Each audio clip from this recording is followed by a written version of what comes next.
Let's go. Let's talk about Arizona versus Princeton. You brought up that you thought Princeton's game plan yesterday was absolutely terrific, and I agree with you. What did you like so much about the way that they went about attacking Arizona uh, en route to a 15-2 upset victory?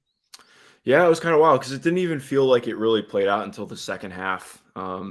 Because obviously, I mean, so much of what has made Arizona successful this year is their big to big ability. Like, so few teams have actually had the personnel to match up with two guys who are 6'10", 6'11", that can both uh, be as effective as they are on the glass and in the post, and Azuolas Tubelis and Omar Ballo. And Princeton basically just said, okay, well, we're only going to guard the guy who's on the post, basically. I mean, like, it was Yep. such a.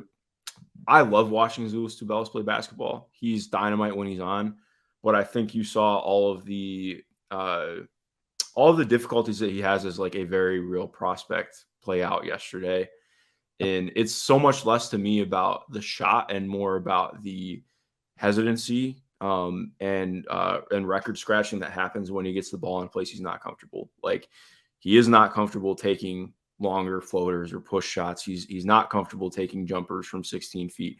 He's not comfortable taking the jumpers from deep. And Princeton just said, okay, we're going to make you make decisions. And it killed Arizona's half court because Yeah. every single pass into Ballo became uh, a bobbled ball or a difficult catch point, or just a turnover because they really struggle with getting the passes going on inbounds.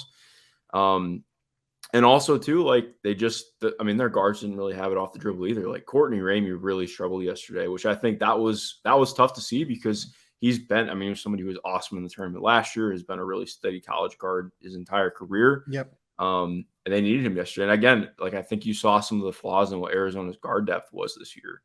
Um, Yeah.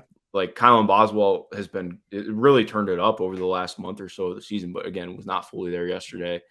Well, and he should be like a high school senior right Well, now. yeah, He's one exactly. of the Like, youngest he's freshmen like in the country. 17. So Yeah. I mean, exactly. Like, you can't expect too much of him, but that's part of the problem when your best guard struggles as much as Ramey did. Like, I think you saw some of those issues. But again, it comes down to Princeton just saying, okay, well, we're comfortable saying that you only have three, maybe 2.5 guys that can space the floor.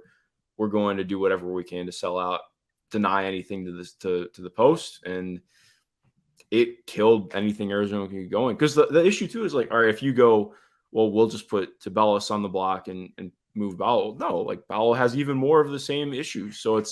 it's like you're playing essentially two centers together, and when a team decides, hey, we're going to defend you like you're playing two centers, there's not really a lot you can do about it. So that was just pretty awesome stuff to see from Princeton and how they sold out to do it.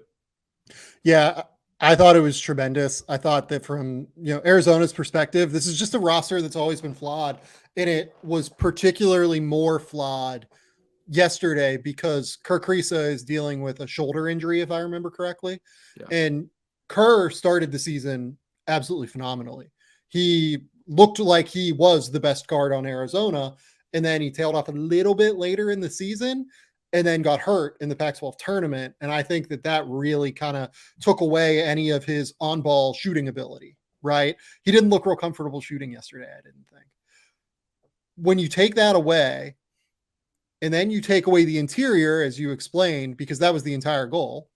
And then more than anything with Arizona, what Princeton took away, I thought, was the transition attack, because that is where Arizona is deadly, is when those guards get downhill and, it starts to become an up and down game and those bigs trail. And then it's hard to stop them because they're downhill and they're so big and strong and they can run the court. It's really, really tough, I think. It's really, really tough to stop them. But Princeton sold out to stop in transition. They had like 22 plus seconds per possession, I would imagine. And they made sure that every shot was a good one and they didn't turn it over. This is a Princeton team that only had 11 turnovers yesterday.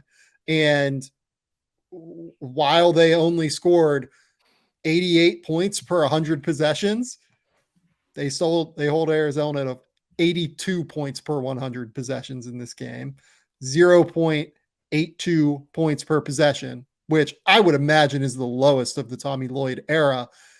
And in large part, it's because of the way that they sold out to stop transition, more than that, though, with Arizona, I just think that this was a very flawed roster because you can either win two ways, in my opinion, in the NCAA tournament. You can just be absolutely incredible at anything that gets presented to you, right? Like you can just be so good at what you do that you overwhelm opposing teams, right?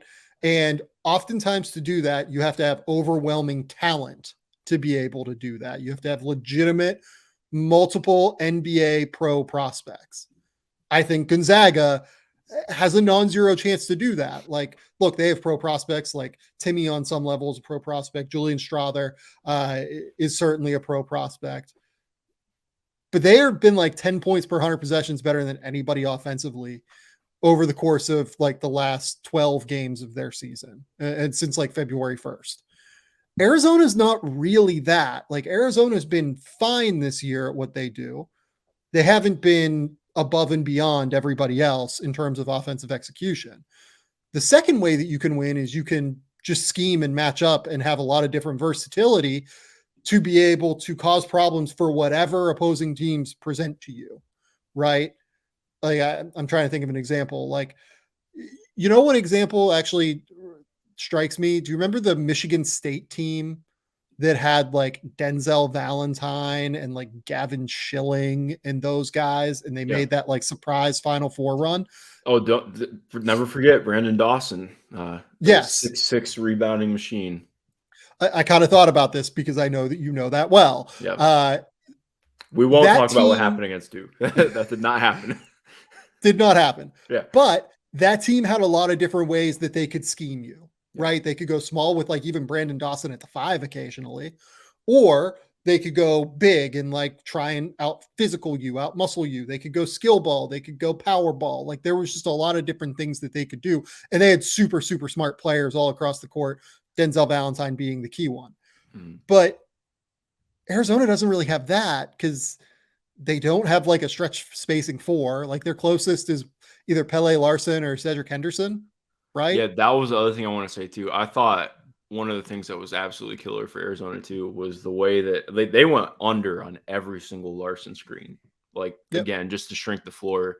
And that's been, again, part of the issue this year. Like I felt he's always been somebody who needs to get 6 or 7 3-point attempts up per 100. And he's just been pretty hesitant to do that. Like the drive game's cool, but it just wasn't there for him at all with how they attacked it. And I don't even think he attempted a 3 today, if I remember correctly, or yesterday. So it's just a tough to deal with. And like the guy that it could be for them long term, let's say at the very least, is Adama Ball, right? Like I'm kind of interested in him long term. 6'7", very skilled wing. You could see a circumstance where he could slide down to the 4 and be that skilled 4-man, but they just didn't have that this year. They just didn't have one of those guys that like you could truly trust at it. And even so, whenever you did, you were still only really playing 4 out because neither of those two guys, Oumar Ballo or Ajolas Tubelis, can shoot.